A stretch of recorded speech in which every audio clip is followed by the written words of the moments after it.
No, it's all good. It's all good. You want to help you straight to questions? Yeah, help you straight to questions. I don't usually have a big statement to make or anything like that.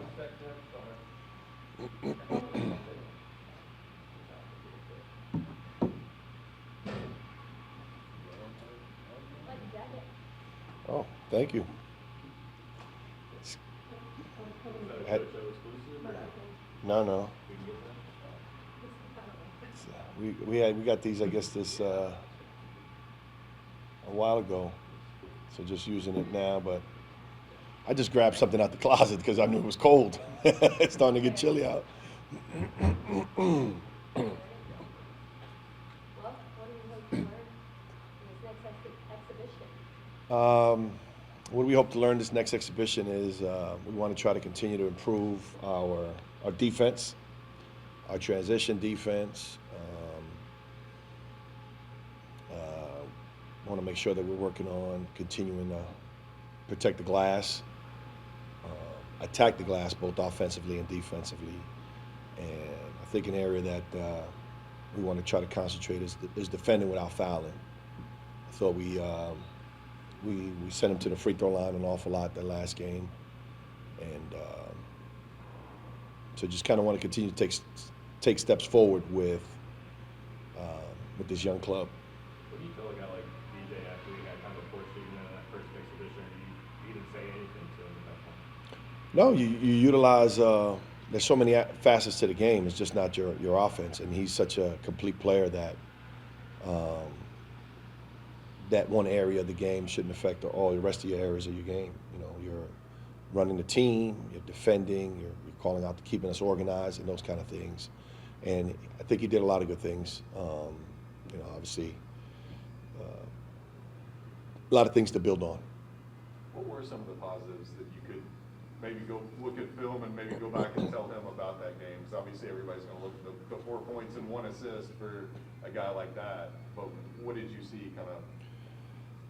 A couple of things that at times was just to getting the right spacing and understanding of the timing of when to let go of the ball. I think just a few times where you maybe kept the ball a little too long. Also releasing the ball, hitting the head, cutting through, letting the ball come back to you. Some of the things that he was able to do up in Canada, and just getting back into that flow. How much of an emphasis is that keep the ball moving for you guys this season? And is it more so than some of Cal's previous teams? It seems like he's really stressing that. Yeah, I mean, obviously, we talk about the ball creating energy. It creates energy, and the way it creates energy is you move it, you make it pop, pop, pop, and you get the defense to move. Now, in transition or we get a broken play, you get a steal, the defense isn't set. Now you're playing whatever you attack and whatever you see. But on made baskets or set defense, then you have to make the defense move, which means you have to make the ball move, which means you have to make bodies move. And so those are the things that we're continuing to work through each day in practice, and you do it in practice, and then it has to now translate to game, and you get a little game slippage, you get the extra anxiety or energy of being at home and the crowd and all those things, and so you got to manage a little bit of all that. Despite how youthful this team is, what makes you confident that it's going to be better defensively than it was at times like last year? Just because what we see every day in practice. Guys they're prideful, they're competitors, they're dogs, and we challenge them every day, and they got to continue to meet that challenge. As a follow-up to that, how good do you think this team could be blocking shots, especially once you get the big men back in the ball? Once we get our 21 feet back, Yeah. I think Things like Trey's already shown ability to do that as well as Reed. So I mean, it's like you guys have some, but it's not the same type of reset. yeah, we do, and I don't think, and to your point, I don't think Trey gets enough credit. Obviously, everybody sees his ability to move the ball, to pass the ball, to shoot the ball. He did have 3 blocks in that game, and he's got great timing, great anticipation. So being able to add to that and what Reed already does, I think it'll bode well for us. Obviously, Ugo, in his minutes that he played last year, showed what he can do, and then Aaron and Z are instinctively really long and athletic and got great timing on those things. So we should expect those guys to be able to help us protect the basket that way. You guys were able to get Jordan pretty late in the game after he decommitted from Ole Miss. What did you guys identify when he became available, and does he kind of surpass some expectations here leading into the year? You know, we're absolutely loving everything that Jordan has given us. He's doing yeoman's work in learning a position that he hadn't really played a lot of, and it's just adding value to him and what he does for us. His energy, his motor, his length. He's another guy that can go out and block shots, chases down rebounds, chases down shots. So all those things are a plus for us, and he gives us a certain spark when he's on the court. I know we're awaiting the NCAA with Big Z, but how's he coming along in practice? He's working hard, and he's progressing. So, yeah. You speaking about Reed a second ago, and obviously he's one of the freshmen who have to come in and maybe adapt to a different role than he had in his high school team. But can you kind of speak to his transformation and the way he's slotted in with a bunch of other talented guys around him so far? I think it's allowed him to play really, really loose and free. You know, at times we challenge him to be a little more selfish because the play is for him to make the basket, and he loves to elevate and facilitate and move the ball and shooting at an extremely high clip. And so he has to find that balance as well. I think he's playing. He loves playing with his teammates. You know, he's got a lot of talent around him, and so that makes it a lot easier. He was obviously super accomplished in high school, as are so many of the freshmen. So when you're having those conversations with him about, hey, be more selfish, this plays for you, go up and take it, like how do you, I guess, communicate that to him and get him to do it on the court? It's just is getting them to understand that the timing, okay, that play right there called for you to shoot the ball, not to be looking for somebody else to shoot the ball. And so getting them to understand those opportunities. He'll always look to make the next pass and the extra pass, but there's opportunities where he has to be the one that go, and he's finding that rhythm. Is it hard for all the freshmen to find that balance of when to shoot and when to pass? Yeah, it is. That's a challenge most freshmen have, as well as learning how to defend at the next level with the speed and the athleticism and the strength. And you know, our guys are no different. They're just, you know, we're forcing them and speeding them up in those areas. Does anything surprise you, either positively or negatively, about your group so far here at Morgan? We love how connected they are. You know, obviously you guys got a chance to see a little bit of that up in Canada in a short period of time. But they come from great families. They really like each other. And that's a key ingredient in being able to put teams together to have an opportunity to win, is how much they care for one another, how much they like each other. How rare is that natural chemistry? Because they all touched on that at media day, how much they enjoy being around each other, and they know when they get after each other. It's kind of coming from a place of love, and so they can take it a little better.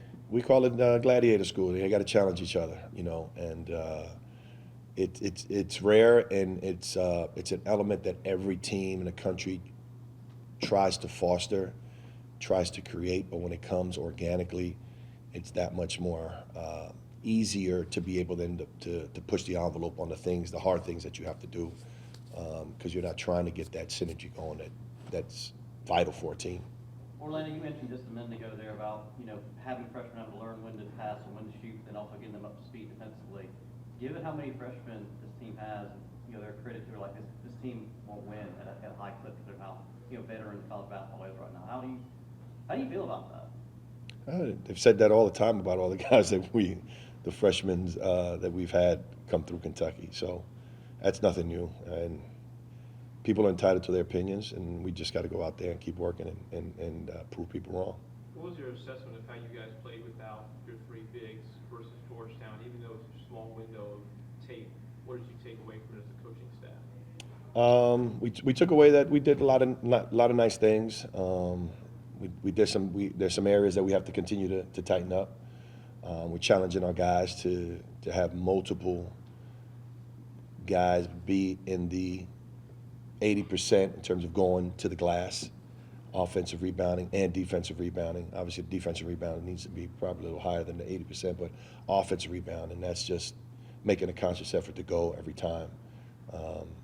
You don't have the luxury of having Oscar down there anymore. So it's going to be a collective group that has to be able to go out there and rebound. When you're coaching alongside Chuck Martin, what do you think you see that he brings that maybe you guys didn't have last season? Another guy I can speak Spanish to? No, Chuck's got great experience, great poise.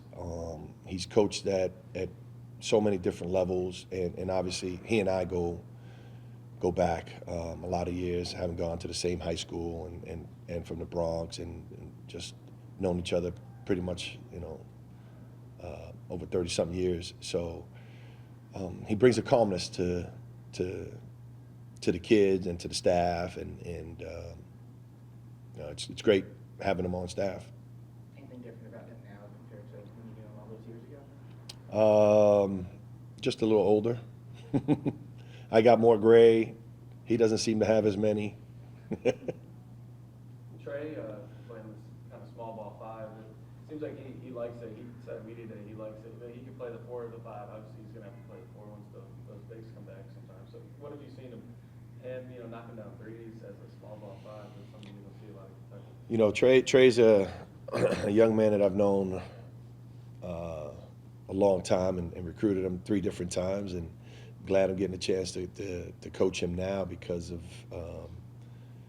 he's a great basketball player, but he's an unbelievable human being, and he's been great for this group as a connector, as a guy that helps facilitate.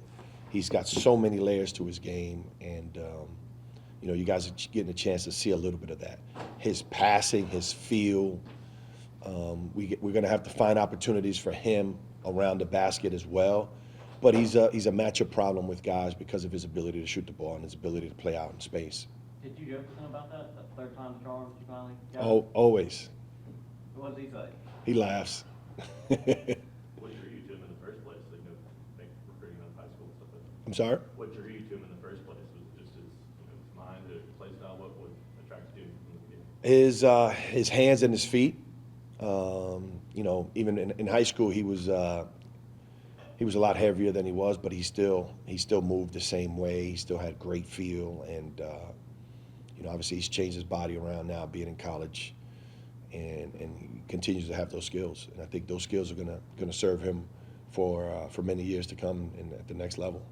You said some of the freshmen were ribbing and calling him uncle, dad, stuff like that. Is he taking on a leadership role, do you think? He does. He takes a quiet role with them. He doesn't say much to them unless he has to, and when he does, they listen. If they're getting a little goofy and there's times, maybe he'll tap them, maybe this ain't the time, or those kind of subtle things that a veteran does, and then we kind of enjoy that. How important is it to have guys who can do that on these teams, a team like this with so many young freshmen? Because you've had that before here. Yeah, it's important. Both he and Antonio are going to be asked to shoulder a lot early on as these guys get acclimated to what playing at this level with these expectations, this intensity. Those guys are going to be asked to shoulder a lot until they can get up to speed, and it's important to have those kind of pieces to help you balance out. In that regard, how important was Trey's addition in that regard, so it wasn't maybe completely on Antonio to have to shoulder all that? I don't know if it's possible. It was important. It was important, and we're happy that he's here. Antonio had 18 points but only 2 threes. The threes will come, but how much do you think he's evolved as an all-around offensive player? Antonio's gifted offensively. He's really, really gifted offensively. Our challenge to him is to be able to continue to improve defensively, continue to improve with his leadership. He's quiet, and so that's an area of growth for him that we're asking him to become better at, and he's been doing a good job with that. There's still some areas that they all need to improve on. Is there an area of the whole team since the end of Global Jam to now that you've seen like the most improvement in your eyes? It's a good question. I mean, it's overall, I think instinctively they move the ball extremely well. I think the area that the best that we need to best improve at is continuing defensively. When we have to continue to play small, when we'll get into if we get into foul trouble and those kind of things, guys playing little bit different roles. Are you expecting teams to go at Trey right off the bat? I mean, kind of knowing how light you guys are at the 5 spot, or especially the better teams, like when a Kansas comes up, do you expect them to just attack him right off the bat? I would imagine that they would try, but you know, Trey's a vet, knows how to play, and you know, that if that does occur, then we'll be ready to adjust, and you know, you're having a guy like Jordan maybe playing some backup, which then would move a dude to the 4, and you know, and sometimes Justin at the 4. Now you become really fast and really dangerous, and you know, even if a dude had to play some 5 in the case now, okay, becomes a different kind of a game too for people to have to deal with. How much is his physical transformation? I know he gained a lot of weight during the season, but I feel like he's kind of chiseled that weight over the offseason. How big a deal is that for him to be able to kind of play this different style? You talking about Adu? Adu's still growing, man. It's scary to think that he's still growing. He's still shaping his body into, you know, he's been blessed with some genetic genes that none of us had anything to do with. He just has to work it, and he's been doing that. And we're going to be asking a lot of him, you know, as someone now that has to step up and play multiple positions, a guy that can play, honestly, 1 through 5 if you needed him to. Is it tough coaching in Kentucky to have to mold these young players, like Ben was saying? They're so much still in development, but they have such high expectations of it at the same time. They're changing every week, every month in the season. It's what we do. You guys talk about Louisville at all in the program today? No, no. Is their loss last night the reason for y'all to emphasize that exhibition games are just important because you have someone like Kansas coming up in a few weeks? Yeah, I mean, it's an opportunity for us to try to get out and go get better. You know,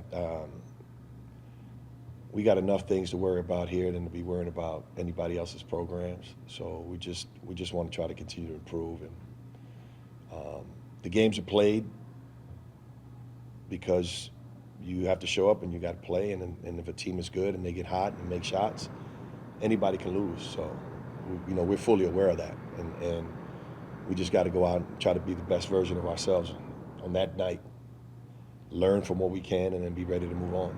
What excites you most about this team in Antigua? Maybe when you guys are playing at your best, like what do you envision seeing out there? It's hard to even describe that right now when you have the bigs out to get a full picture. You know, in our minds, we have an opportunity to be one of those teams at the end of the year, with everyone here and everyone healthy and available. You talked about the quiet leaders. Who's the vocal guy on this team? The vocal guy, I would probably say DJ. DJ is very vocal, can be vocal. You know, I think those other guys are still trying to find their way. Justin at times can be. At times he can be quiet. Rob can be at times, and he gets quiet as well. So those guys are still trying to learn those roles and feel themselves out in that way. Anything else? Nope. Thank you. Thank you, guys.